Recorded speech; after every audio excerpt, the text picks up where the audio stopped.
Hi friends, आज अपन अपने chapter को थोड़ा और आगे बढ़ाते हुए और एक जोश और जुनून के साथ आगे बढ़ते हुए अपन आज एक नए टॉपिक के साथ मुलाकात करने वाले हैं। और उस टॉपिक का नाम तो आप लोगों को पता ही होगा, क्योंकि जस्ट पहले अपन ने किसको खत्म किया है, एसएलआर को खत्म किया है, स्ट्रेचरी लिक्विडिटी रेशियो को खत्म किया है। एंड अब अपन किसके ऊपर जा रहे हैं, अपन जा रहे हैं कोविड-19 specific measure monetary policy measures to the world wide.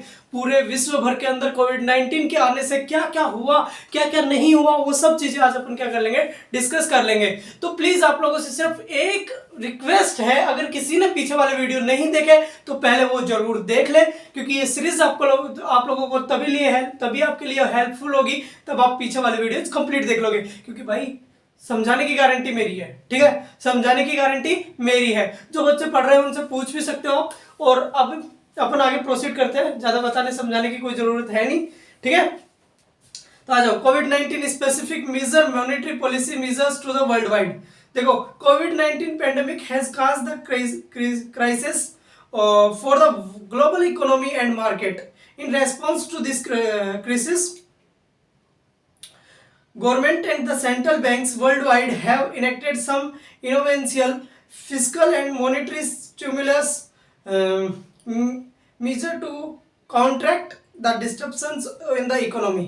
भाई इतनी बड़ी इकोनॉमी के अंदर इतना बड़ा डिस्ट्रक्शन आया है ना, इसके कारण, किसके कारण, कोविड-19 के कारण। सब कुछ तब तहस महस करके रख दिया भाई साहब ने, आया और सब कुछ बिगाड़ के चला गया। इसका तो कुछ नहीं गया, लेकिन हमारे जो देश है उसको बहुत पीछे लेके चला गया।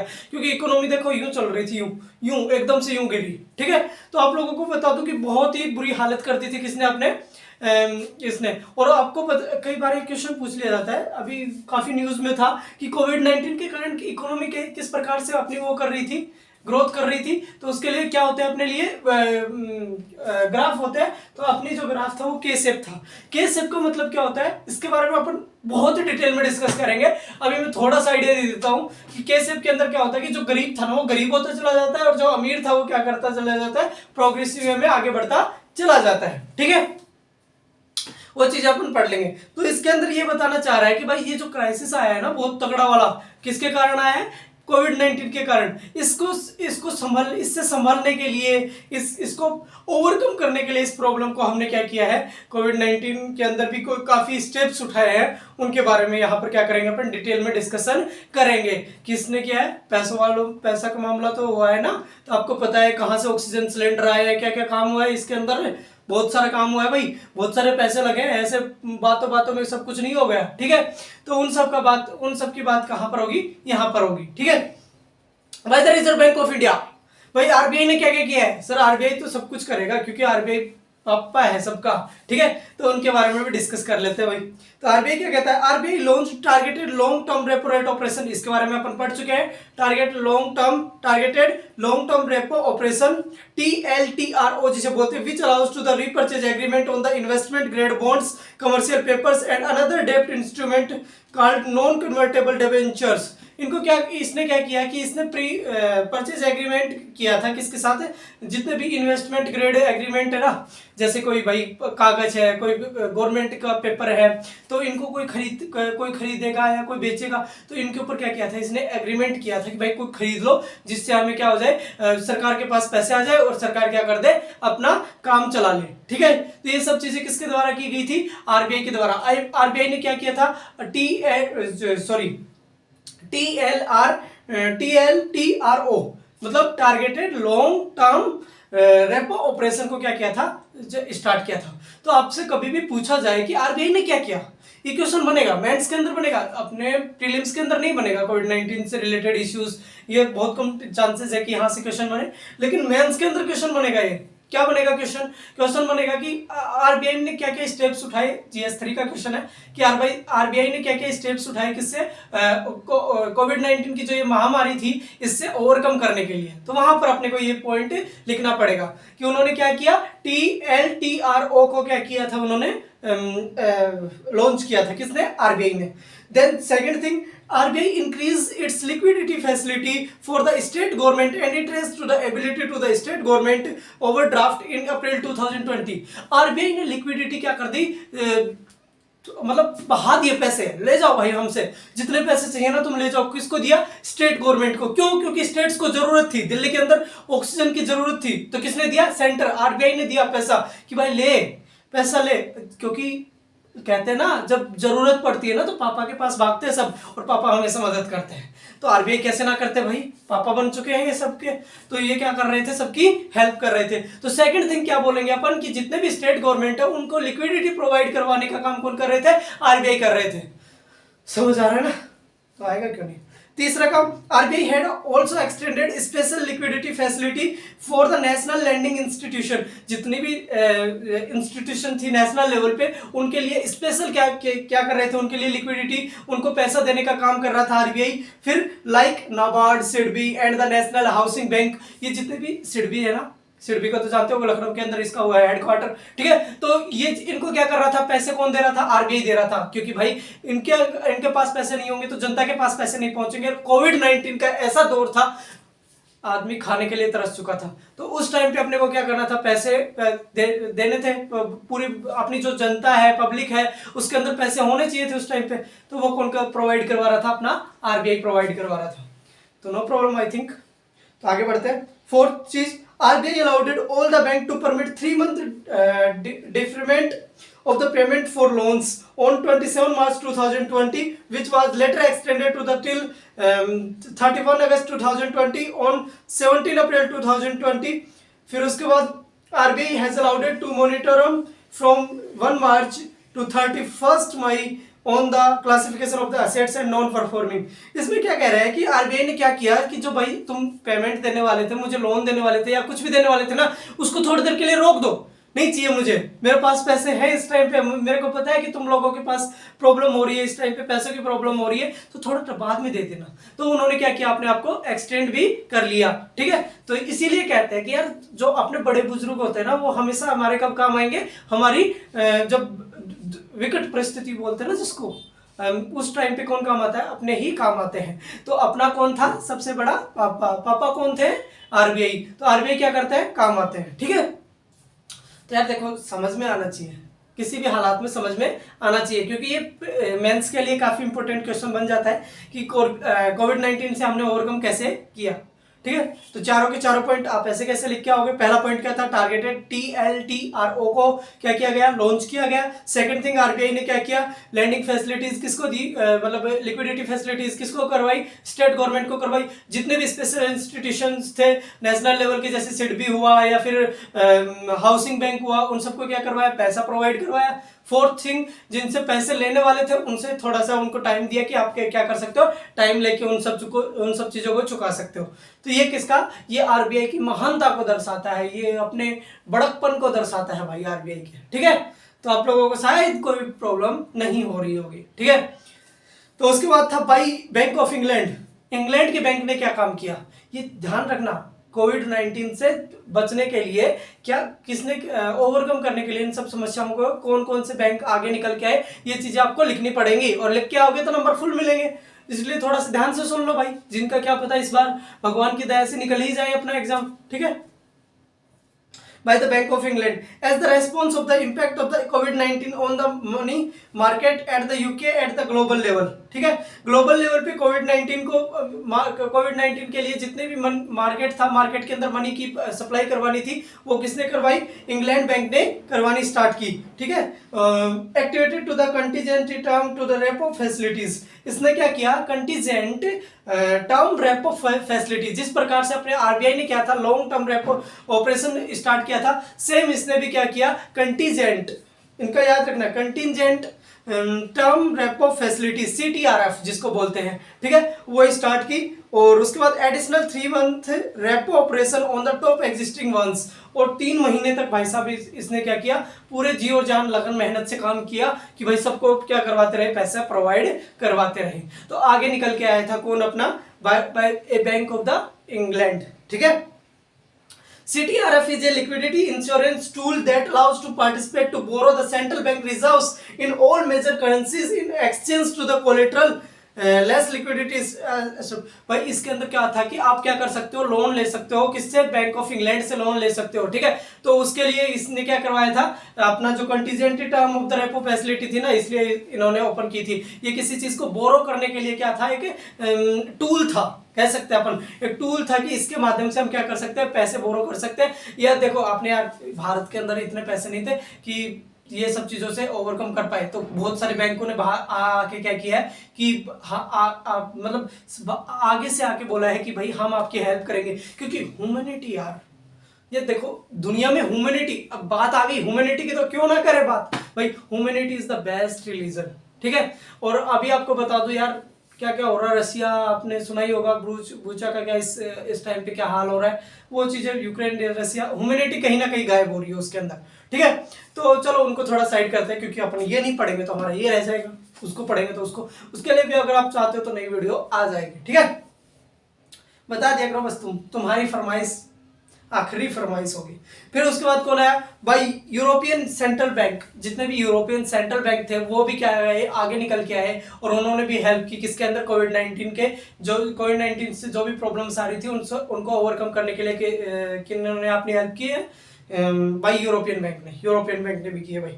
European central bank announce the pandemic emergency purchase programmes, इन्होंने क्या किया, एक नया क्या बना दिया, एक प्रोग्राम बना दिया, उसका नाम सुनना क्या है, पेंडेमिक इमरजेंसी परचेज प्रोग्राम, कि कोई भी चीज आप परचेज कर सकते हो हमसे, कोई भी लोन वगैरह लेना है वो ले सकते हो, क्योंकि पेंडेमिक के अंदर क्या हो गई, इमरजेंसी आ गई भाई, पैसों की ज्यादा जरूरत पड़ने लग गई है लोगों को। तो ये किसने किया भाई, यूरोपियन सेंट्रल बैंक ने, ठीक है। Non standard monetary policy measures in March 2020 to counter the serious risk of the monetary policy transmission mechanism and outlook to the euro areas post to the कोविड-19 आउटब्रेक। उस कोविड-19 के outbreak को तोड़ने के लिए कुछ भी किया इसने भाई साहब, अपने जितने साम दंड वेद जो भी थे ना, वो सारे अपना लिए किसने, इन बैंकों ने, क्योंकि भाई कहते हैं कि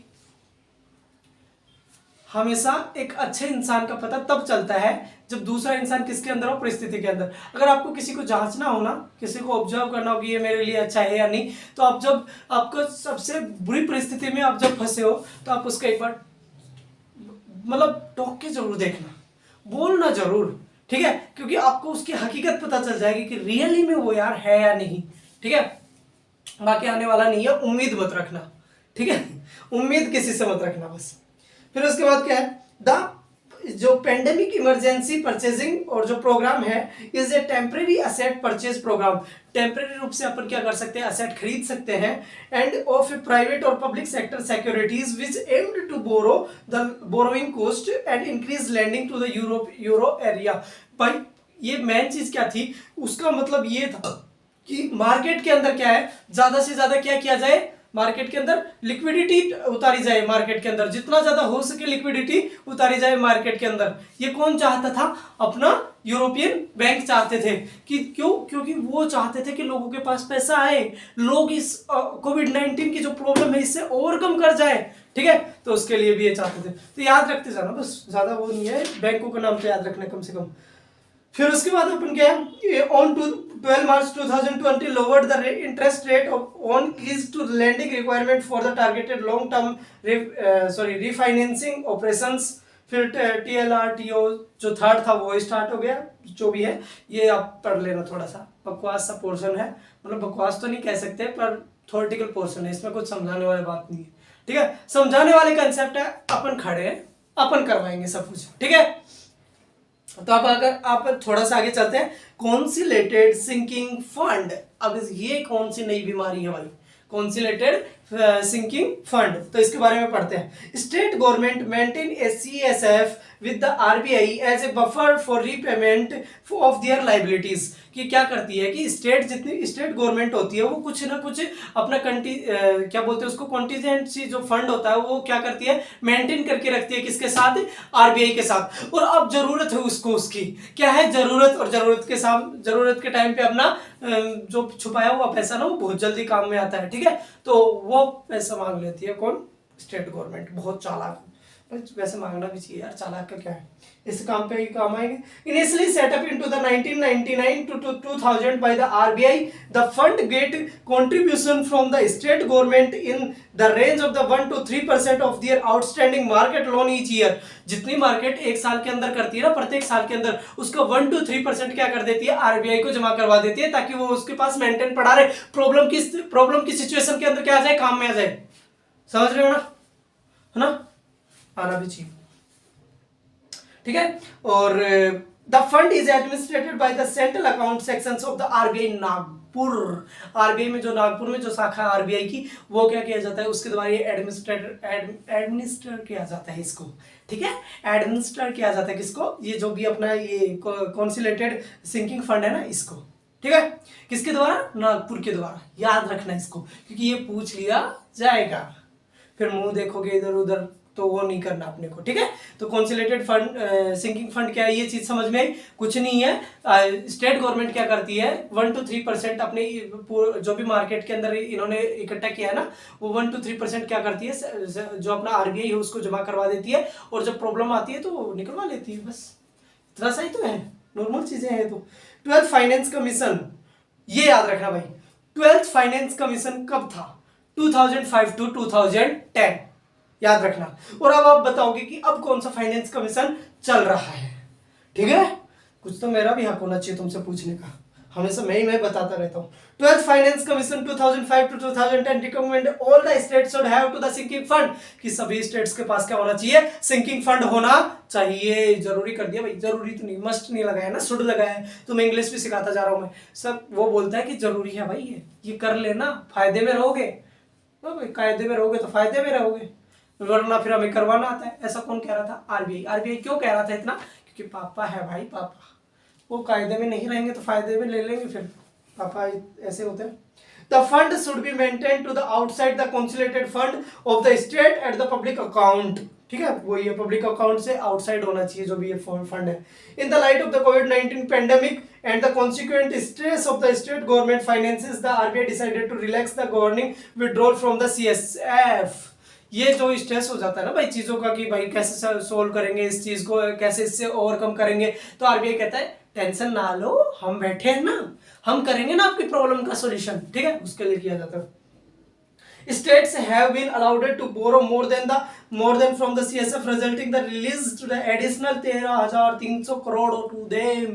13,300 करोड़ तक का वो हुआ था, टोटल टर्नओवर हुआ था इसके अंदर, किसके अंदर, कंटीजेंसी सिंकिंग फंड के अंदर, ठीक है। तो कंप्लीट एक बार इसको देख लेना, क्योंकि कई बार क्या होता है कि चीज़ों के प्रोनाउंसिएशन के अंदर में क्या होता है, प्रॉब्लम हो जाती है, तो आप कहीं ये मत समझ लेना, गलत मत पढ़ लेना बस, क्योंकि गलत पढ़ना बहुत ज़्यादा डेंजरस होता है। क्या होता है, डेंजरस होता है। फिर आते हैं मॉनेटरी पॉलिसी कमेटी, ये है यार पढ़ने वाला टॉपिक, तो मजा आ जाएगा अब आपको, मॉनेटरी पॉलिसी कमेटी, ठीक है। तो आज इसको अपन बहुत ही शानदार तरीके से, बहुत ही जानदार तरीके से करने वाले। याद रखना, इसके अंदर से प्रीलिम्स के अंदर भी क्वेश्चन बनते हैं, जिसको निकालना है पहले, फिर अपन मेंस में पहुंचेंगे, ठीक है। तो अपन क्या करेंगे, इसको थोड़ा सा ध्यान से पढ़ेंगे, ठीक है। मॉनेटरी पॉलिसी पहले वाला जो क्वेश्चन था वो किसके लिए था, मेंस के लिए। तो मैं हर एक चीज आपको नोट करवाता जा रहा हूं कि कौन सी चीज मेंस के लिए, कौन सी चीज प्रीलिम्स के लिए। ये इसका मतलब ये नहीं है कि ये आप मेंस में नहीं पढ़ के जाओगे, मेंस में भी आ सकता है ये जो अभी पढ़ा है अपन ने, सॉरी प्रीलिम्स में भी आ सकता है ये जो अभी हमने पढ़ा है, लेकिन ज्यादा जो चांसेस हैं वो मेंस में आने के हैं, ठीक है। तो ये चीजें ध्यान रखना भैया। Monetary Policy Committee. The RBI Act 1934 was amended in 2016 to provide statutory and institutionalized framework for the creation of the Monetary Policy Committee. क्या होता है कि जो आरबीआई था 1934 के अंदर अधिनियम आया था, उसके अंदर 2016 के अंदर थोड़ा सा संशोधन वगैरह होता है 2016 के अंदर, ठीक है। उसके अंदर अब संशोधन होता है और इसको एक स्टैच्यूटरी बॉडी बना देते हैं। क्या बना देते हैं, स्टैच्यूटरी के मतलब क्या होता है, वैधानिक, जिसको भाई कोई लॉ पास करके बनाया जाता है, ठीक है। ये मतलब नहीं है कॉन्स्टिट्यूशन अलग होता है, संवैधानिक अलग होता है, और आप क्या बोलते हैं, स्टैच्यूटरी वैधानिक अलग होता है। मैंने संवैधानिक बोल दिया, उसको नोटिस करना, वो वैधानिक है, ठीक है, विधि द्वारा लागू की गई, ऐसे समझ में आएगा तुमको, ठीक है, बाय द लॉ, ठीक है। तो मॉनेटरी पॉलिसी भाई ये क्या किया गया था, मॉनेटरी पॉलिसी को 2016 में फर्स्ट टाइम क्या किया गया था, इंस्टीट्यूशनलाइज किया गया था एंड इसको क्या किया गया था, पहली बार स्टैट्यूटरी का दर्जा दिया गया था। ठीक है, फिर उसके बाद अपन कहां पर आते हैं, मॉनेटरी पॉलिसी कमेटी का जो एक एक लाइन बोल रहा हूं ना इसके ऊपर पूरी तरीके से फोकस करना आपको। ठीक है, क्योंकि यही चीज है जो अपने को नंबर दिलाएगी पेपर के अंदर। ठीक है, monetary policy committee was set up into the 2016 to meet the objective of the monetary policy framework agreement entered in 2019 between the RBI and government of India by interesting RBI with the additional responsibility of inflation targeting की while keeping it to the mind to the objective economic growth। कुछ भी नहीं, जो RBI काम करता था ना, RBI अपना बर्डन कम करना चाहता था, ये कुछ भी नहीं कह रहा। देखो इस इतनी तीन चार लाइनों का जो आपको निचोड़ बताता हूँ, देखो क्या कहना चाह रहा है। वो ये कहना चाह रहा है कि भाई जो आरबीआई के पास बर्डन था ना कि मेरे को इकोनॉमिक ग्रोथ भी करनी है, मेरे को वो भी संभालना है, मेरे को इन्फ्लेशन को भी संभालना है, तो ये काम कौन करेगी? अब कौन करेगी? ये काम करेगी मॉनेटरी पॉलिसी। अब इसके बारे में मैं आपको लिंकिंग बताऊंगा, मॉनेटरी पॉलिसी क्या क्या करती है और आरबीआई क्या क्या करता है। ठीक है, क्योंकि आरबीआई का तो मैंने बता दिया, अब मॉनेटरी पॉलिसी की मैं बता रहा हूं वो क्या क्या करती है। तो जब इन्फ्लेशन हो जाता है मार्केट के अंदर तो उसको कंट्रोल करने में हेल्प कौन करती है? Monetary policy committee. समझ आया? और एक तो ये काम करती है, उसका ये काम होता है जिससे बर्डन किसका कम हो गया? आरबीआई का कम हो गया। सेकंड काम क्या है उसका? सेकंड काम अभी मैंने आपको बताया कि objective to the economic growth, वो ये ध्यान रखती है कि इकोनॉमिक ग्रोथ हो रही है या नहीं हो रही है। तो अपना थोड़ा सा बर्डन कम कर लिया 2016 के बाद। As per the monetary policy framework agreement RBI is responsible to contain annual inflation at the 4% until March 2021 at the percent of the current mandate। भाई ये जितना भी काम करता है ना, जो भी हो रहा है, जो इन्फ्लेशन होगा या नहीं होगा, इनके लिए कौन जिम्मेदार है, कौन रेस्पॉन्सिबल है? आरबीआई। वो आरबीआई को क्या होता है कि आरबीआई को ये रखना पड़ता है कि जो इंटरेस्ट रेट है ना वो 4 ± 2 रखना पड़ता है। या तो आप 6 रखो या 2 रखो या 2 और 6 के बीच में कुछ भी रखो। सबसे बढ़िया क्या होता है कि 4 तक रखो यार कम से कम, क्योंकि अगर चीजें ज्यादा सस्ती मिलने लग जाएंगे तो कोई उनको प्रोड्यूस नहीं करेगा, और चीजें ज्यादा महंगी मिलने लग जाएंगे तो कोई खरीदेगा नहीं। तो बीच का सा रहना चाहिए ना इंसान को। ठीक है, तो वो क्या करना, वो चीज कौन डिसाइड करता है? अपना आरबीआई डिसाइड करता है। ठीक है, तो कहां थे अपन? RBI answerable to the government of India if the inflation exceed to the range of the 3 consecutive month। 3 महीने अगर रेगुलर वे में अगर इन्फ्लेशन बढ़ता जा रहा है तो गवर्नमेंट को कौन जवाबदेही होगा? क्या मॉनेटरी पॉलिसी होगी? नहीं, यहां पर कौन होगा? आरबीआई होगा। यही क्वेश्चन बनेगा यूपीएससी के अंदर, यही प्रीलिम्स के अंदर क्वेश्चन बनेगा कि यहां पर बोल देगा कि monetary policy is responsible for the exceeding 3 month regular way in a regular way inflation in market के अंदर इन्फ्लेशन रेगुलर 3 महीने तक क्या कर रहा है? इंक्रीज हो रहा है, एक्सीड हो रहा है, तो इसके लिए रेस्पॉन्सिबल मॉनेटरी पॉलिसी है। क्या ये है? सत्य कथन है। ये आएगा भाई, और आएगा, और आप लोग टिक करके आओगे क्योंकि पढ़ किस में रहे हो? मॉनेटरी पॉलिसी के अंदर। तो याद रखना, इसको टिक नहीं करना है, इसको गलत करना है, क्योंकि ये नहीं रहता रेस्पॉन्सिबल कौन होता है? आरबीआई होता है। याद रखना भाई, हर एक चीज को थोड़ा सा ध्यान से सुनो, और जो गलती हो सकती है वो मैं पहले ही कर रहा हूं, तो तुम्हारे से वो गलती नहीं होनी चाहिए किसी भी हालात में। ठीक है, एंड देन फिर आगे बढ़ते हैं अपन। क्या कहाँ आ गए यार, मैं भूल जाता हूँ। To target this inflation policy interest rate repo rate, ठीक है, is reviewed to change periodically by the RBI. RBI के द्वारा पीरियडिक वे में क्या किया जाता है? इसको चेक किया जाता है कि गड़बड़ तो नहीं हो रही है। पता चले कि भाई साहब जो अपनी गवर्नमेंट है वो आए और आग बबूला होके हमें काम करो तुम्हारा। ठीक है, ऐसा नहीं होना चाहिए। ठीक है, तो इसलिए वो क्या करता रहता है? टाइम टू टाइम चेक करता रहता है अपनी चीजों को। Before the constitution of the monetary policy committee, जब मॉनेटरी पॉलिसी कमेटी नहीं आई थी, उसके बाद the governor of the RBI is the constitution with the technical adviser of the committee of the RBI. जो आरबीआई की जो टेक्निकल एडवाइजर था वो कौन था? गवर्नर होता था किसका? आरबीआई का। ठीक है, बट फिर उसके बाद क्या हुआ? And other experts used to fix the policy interest rate. और जितने भी दूसरे जो एक्सपर्ट रहते थे ना, वो क्या करते थे? पॉलिसी इंटरेस्ट रेट को क्या करते थे? अरेंज करते थे, उसको सही ढंग से करते थे। तो वो रेपो रेट बोलते हैं उसको, रिवर्स रेपो रेट। और रेपो रेट पता है ना क्या होता है? ध्यान से सुन लेना, पीछे वाली वीडियो जरूर देख लेना, वरना दिक्कतें हो जाएगी। हाँ, तो आप बताओगे रेपो रेट क्या होता है किसके अंदर? कमेंट सेक्शन के अंदर। ठीक है, तो आगे चलते हैं। तो कहाँ थे अपन, भूल गए। And other experts used to fix policy interest rate repo rate, but from the 2016 the monetary policy committee reviews the fixes of the benchmark policy rate repo rate को भाई कौन करता है। उसके बाद ये याद रखना, अब ये क्वेश्चन पूछा जाएगा कि बताओ कि ये जो इंटरेस्ट रेट है रेपो रेट है इसको कौन देखता है, आरबीआई देखता है इसको, ठीक है। आरबीआई के गवर्नर देखते हैं, या फिर मॉनेटरी पॉलिसी के हेड देखते हैं, या फिर मॉनेटरी पॉलिसी कंप्लीट देखती है। ये क्वेश्चन आपसे पूछा जाएगा, तो आप क्या जवाब दोगे कि 2016 से पहले की अगर बात कर रहे हो आप तो बिल्कुल आरबीआई देखता था, आरबीआई का गवर्नर देखता था। But if you are talking about after 2016 then इसको कौन रिव्यू करता है भाई, इसको रिव्यू करता है कौन, मॉनेटरी पॉलिसी कमिटी। किसको करती है रिव्यू, रेपो रेट को, इंटरेस्ट रेट को, ठीक है, ध्यान रखना भाई। Which is required to contain inflation within the specified target level, जो कि ये ध्यान रखता है कि कहीं ना कहीं इन्फ्लेशन बढ़ ना जाए, वरना इलाज कर दिया जाएगा किसके द्वारा, सरकार के द्वारा। तो सरकार की नीतियों का ध्यान रखा जाता है भाई, बहुत ध्यान से।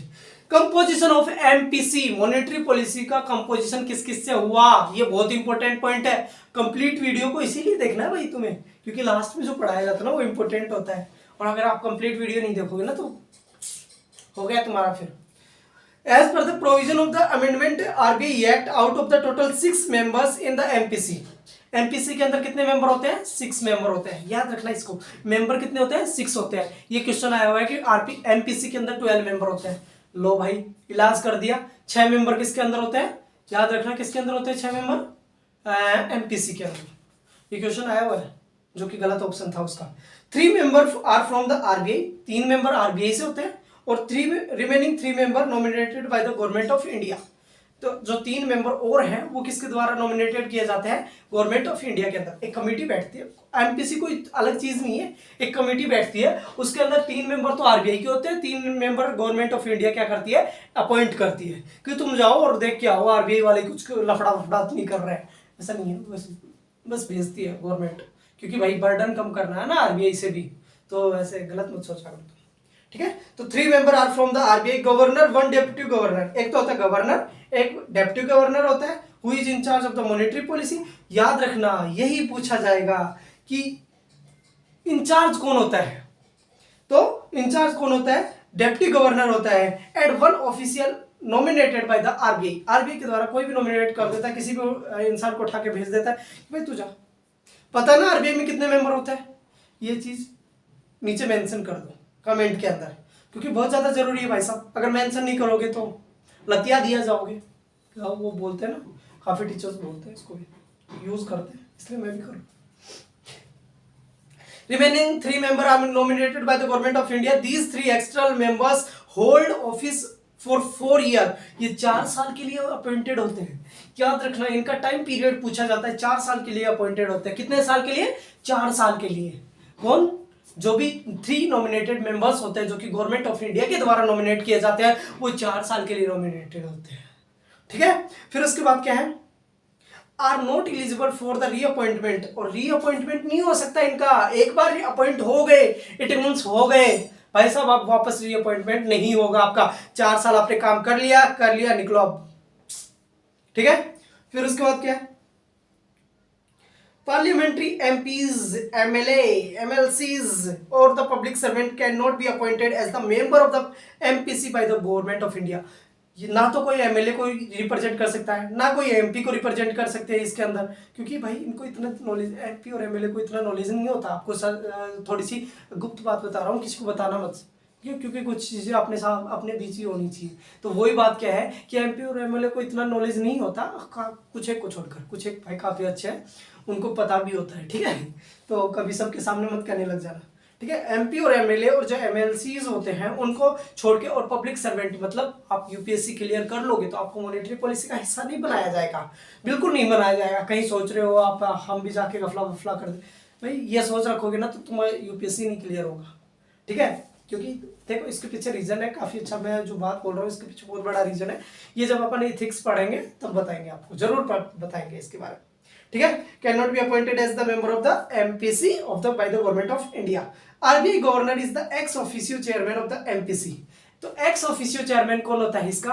आरबीआई का गवर्नर। अब एक्स ऑफिशियो का मतलब क्या होता है? जिसको फ्री में कुछ भी मिल जाए उसे एक्स ऑफिशियो कहते हैं। ठीक है, फ्री का मतलब उसको चेयरमैनशिप के लिए कुछ इलेक्ट होने की, अपॉइंट होने की कोई जरूरत नहीं है। जो आरबीआई का गवर्नर होगा वो डायरेक्ट क्या बन जाएगा? चेयरमैन बन जाएगा। किसका? इसका कमेटी का। ठीक है, फिर उसके बाद this committee meets at least 4 time in a year. एक साल के अंदर कम से कम 4 बार क्या होती है? ये मिलती है। ये चीज याद रखना भाई, कम से कम 4 बार ये मीटिंग होती है, ये कमेटी बैठती है एक साल के अंदर। तो इट मींस हर 3 महीने के अंदर इसकी क्या होती है? मीटिंग होती है।